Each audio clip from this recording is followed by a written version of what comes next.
नमस्कार, जोहार। आदिवासियों गैर आदिवासियों में सूर्य पूजा की लंबी पारंपरिक परंपराएं पाई जाती है। विश्व में शायद ही कोई समुदाय होगा या क्षेत्र होगा जहां सूर्य को लेकर किसी तरह की धार्मिक परंपराएं पाई न जाती हों। भारत में सूर्य पूजा के निशान क्षत्राप राजाओं के सिक्कों पर पाए जाते हैं, जिन्होंने ईसाई युग के शुरुआत में गुजरात पर शासन किया था। साथ ही साथ इंडो-सीथियन राजकुमारों के सिक्कों पर भी। सूर्य पूजा को लेकर बाद की तारीख में भी, जैसे वल्लभी के राजाओं में कम से कम एक का शिलालेख आदित्य भक्त सूर्य के उपासक के रूप में नामित किया गया है। मुल्तान में पंजाब में सूर्य मंदिर बनाया गया था, जिसके वैभव का वर्णन ह्वेनसांग और मुस्लिम लेखकों द्वारा किया गया है और जिसे बाद में नष्ट कर दिया गया था। गंगा के किनारे छठ पूजा का इतिहास भी काफ़ी पुराना माना जाता है। झारखंड के संदर्भ में देखें तो झारखंड में भी सूर्य देवता की पूजा और उन्हें सर्वशक्तिमान मानने की परंपरा काफ़ी प्राचीन रही है। नागवंशी राजा फणिमुकुट राय ने पहली सदी में ही सुतियांबे में सूर्य मंदिर की स्थापना कर दी थी, जिसके अवशेष हाल तक सुतियांबे पहाड़ी की तली पर थे। झारखंड के आदिवासियों का प्रमुख त्यौहार सरहुल को सूर्य और धरती के विवाह के रूप में देखा जाता है।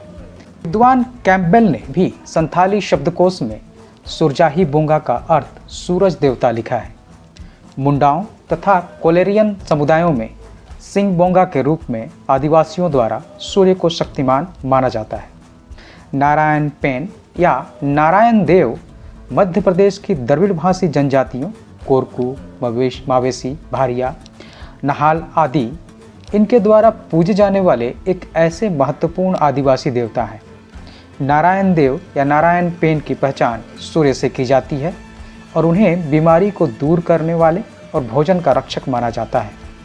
इन जनजातियों के सूर्य पूजा अनुष्ठानों में मामूली भिन्नता हो सकती है, लेकिन सुअर बलि एक सामान्य प्रथा है। इन जनजातियों में धरती माता को समर्पित एक अन्य पंथ प्रमुख है। इन क्षेत्रों में बसंत ऋतु के दौरान सूर्य और पृथ्वी के बीच विवाह का एक वार्षिक उत्सव लोकप्रिय है। नारायण देव को अक्सर मध्य भारत की अन्य जनजातियों के साथ छोटा नागपुर, उड़ीसा और मिर्ज़ापुर में ठाकुर देव के रूप में मान्यता प्राप्त है। खोंड जनजाति बूढ़ा पेन्नू के रूप में सूर्य को अपना प्रमुख देवता मानते हैं। खोंडों के बीच सूर्य की उपासना सूर्य को एक जन्मदाता और एक परोपकारी देवता के रूप में की जाती है। अरुणाचल प्रदेश में प्रचलित दोनियो पोलो आदिवासी धार्मिक आंदोलन का आधार सूर्य और चंद्रमा है। दोनियो पोलो का अर्थ सूर्य और चांद से है। इसे अरुणाचल प्रदेश के कई आदिवासी समुदाय मानते हैं। तथापि असम की पहाड़ी जनजातियों के बीच सूर्य की पूजा और स्वर्गीय देवताओं का धार्मिक विकास ना के बराबर हुआ है। वे पेड़, जंगलों और नदियों में अधिक विश्वास करते हैं। भैना आदिवासी बैगा के समान एक आदिम जनजाति है जो मध्य भारत में पाए जाते हैं। उनका घर साधारणतया जंगली क्षेत्रों में है। वे जानवरों या पौधों के नाम पर कुल देवता के कुलों में विभाजित हैं और उनके अपने अपने कुलों के कुल देवता होते हैं। एक कुल का नाम सूर्य के नाम पर रखा गया है और जब सूर्य ग्रहण होता है तो सूर्य कुल के सदस्य शोक के वही औपचारिक संस्कार करते हैं जो अन्य कुलों के सदस्य अपने कुल देवता जानवरों की मृत्यु के लिए करते हैं। भुंजिया मध्य भारत में एक छोटी द्रविड़ जनजाति है। वे प्रतिदिन हाथ जोड़कर सूर्य को प्रणाम करते हैं और मानते हैं कि वह उनके ऋणों के निर्वहन में उनकी विशेष सहायता करते हैं, जिसे वे प्राथमिक दायित्व मानते हैं।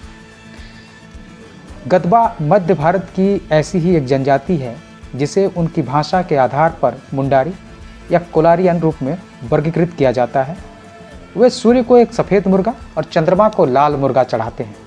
कंवर मध्य भारत की एक द्रविड़ियन आदिम जनजाति, वे सर्वोच्च देवता के रूप में सूर्य की पहचान करते हैं। वे उसे श्रद्धा से प्रणाम करते हैं। कोरकू मध्य भारत में एक कोलरियन जनजाति है।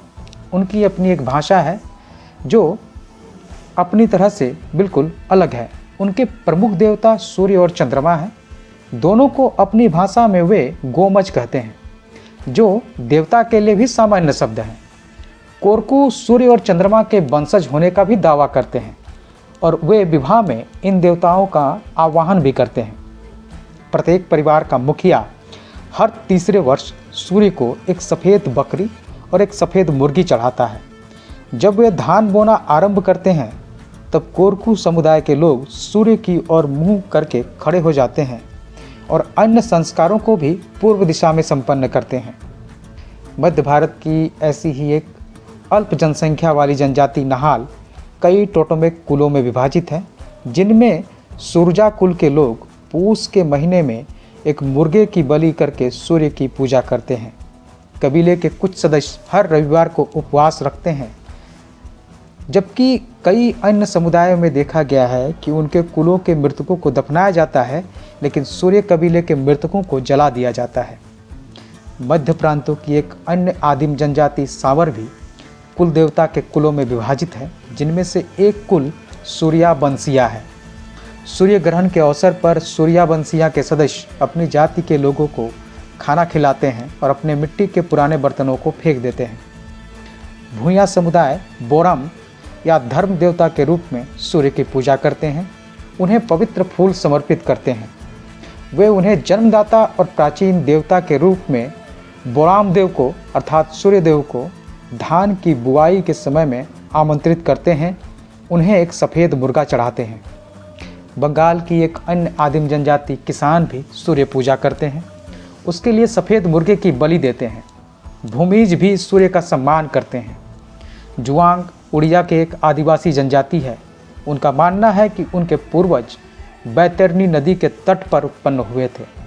बैतरनी नदी को वे गंगा से भी पुराना मानते हैं। जब वे संकट में होते हैं तो सूर्य को मुर्गा चढ़ाते हैं। नीलगिरी की पहाड़ियों के टोडाओं के बीच भी सूर्य पूजा की प्राचीन परंपरा है।